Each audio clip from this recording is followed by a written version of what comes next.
10 ақпаннан 16 ақпанға дейінгі нақты апталық жұлдыз жорамал. Күнделікті жұлдыз жорамалыңызды бірінші болып есту үшін арнаға жазылып, қоңырау белгісін баса кетіңіз.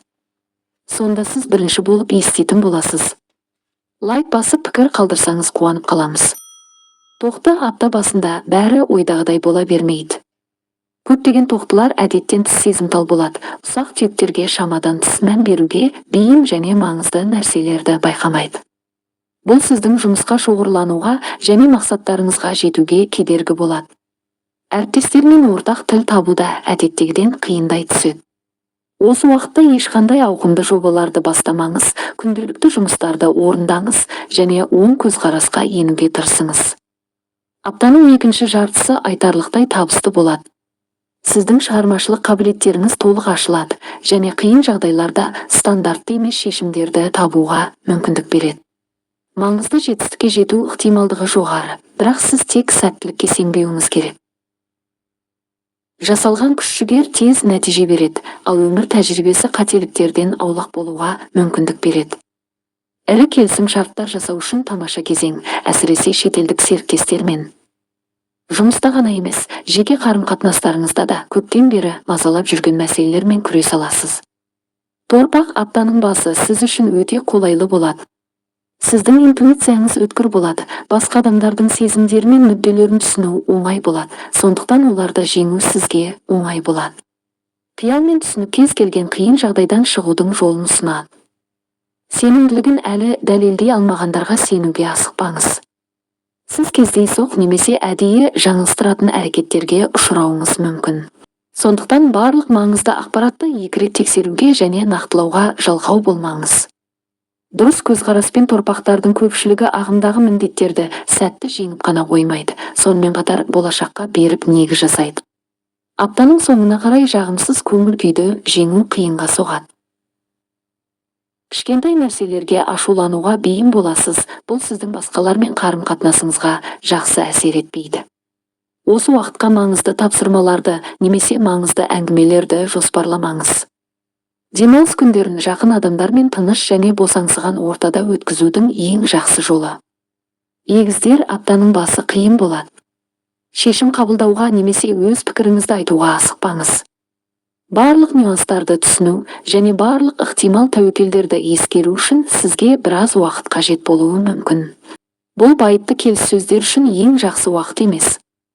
Мүмкін болса, сіз әлеуметтік ортаңызды шектеп, нәтижелері толығымен сізге байланысты тапсырмаларға назар аударуыңыз керек.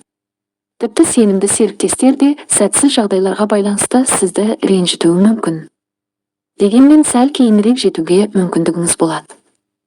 Аптаның ортасы оқиғаларға толы және қолайлы болады. Көптеген егіздер одан әрі табысқа беріп негіз жасайды. Сіз ұсынған идеялар басшылық тарапынан жоғары бағаланады. Сенімді одақтастар сізге оларды жүзеге асыруға көмектеседі. Ұзақ мерзімді және ірі мәмілелер жасау үшін қолайлы уақыт.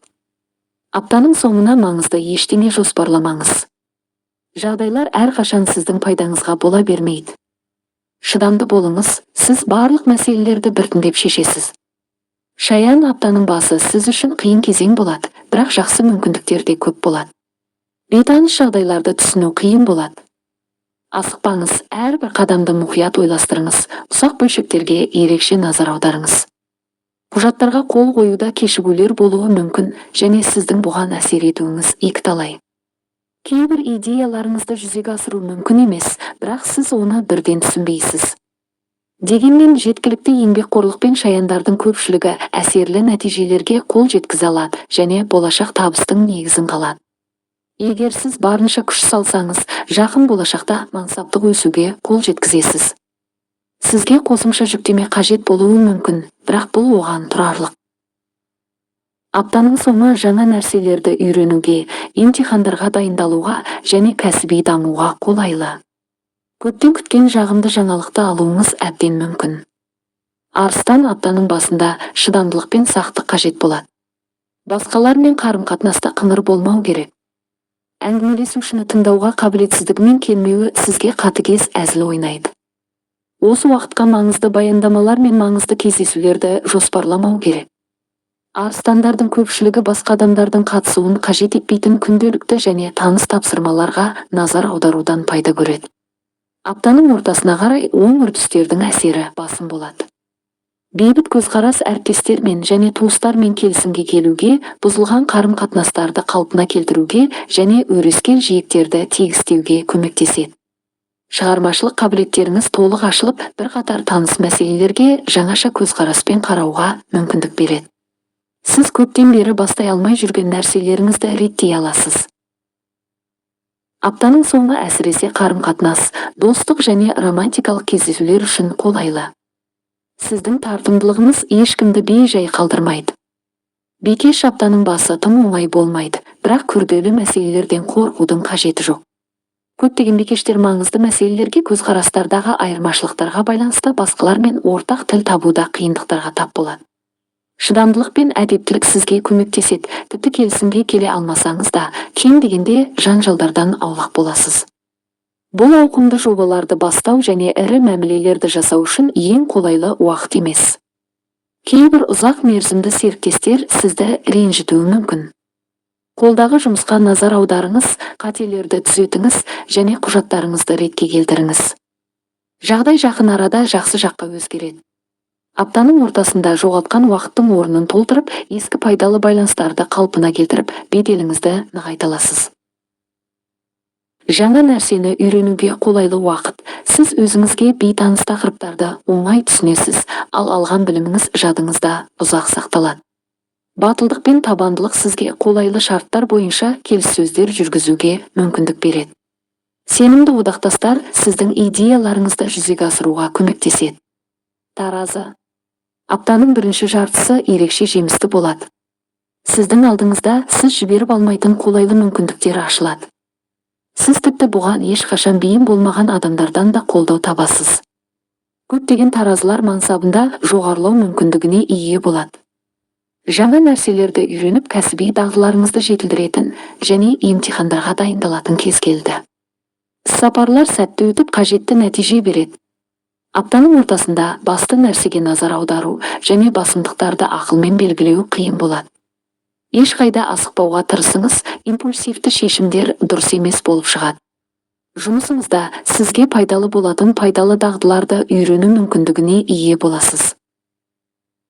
Бұрыннан бар байланыстарды нығайтуға және іскерлік және достық қарым-қатынастарды орнатуға қолайлы уақыт. Аптаның соңында ұсақ-түйек қиындықтарға тап боласыз, бірақ олар сізді жолдан тайдыра алмайды. Егер сіз мұқият және жеткілікті шыдамды болсаңыз, мүмкін қателерді түзете аласыз. Сары шаян. Аптаның басы сіз пайдалана алатын көптеген қолайлы мүмкіндіктер әкеледі. Сіз көптен бері бастауға батылы жетпеген тапсырмаларды жеңе аласыз. Түйсік түсініксіз жағдайда дұрыс шешім қабылдауды ұсынады. Сіздің таланттарыңыз ашылады, сондықтан бұрын ешқашан жасамаған, бірақ шынымен де қалаған нәрсені байқап көрудің уақыты келді.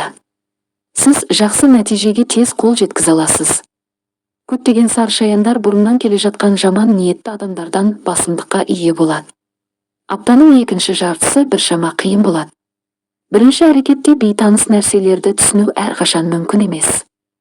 Дегенмен табандылық сіздің пайдаңызға жұмыс істейді. Асықпаңыз және басқалардың сізді асықтыруына жол бермеңіз. Қателерді түзетіп, кейін жоғалтқан уақыттың орнын толтырудан гөрі дұрыс шешім қабылдауға көбірек уақыт жұмсау әлдеқайда ақылдырақ болар еді. Бұл ықпалды адамдармен араласудың ең жақсы уақыты емес, бірақ достармен кездесулер үлкен қуаныш әкеледі. Мерген аптаның сәтті және қолайлы басы. Сіздің идеяларыңыз әріптестеріңіз бен басшылық тарапынан жылы қабылданады және ұсынылған жақсартулар жұмыс процесін жеңілдетеді.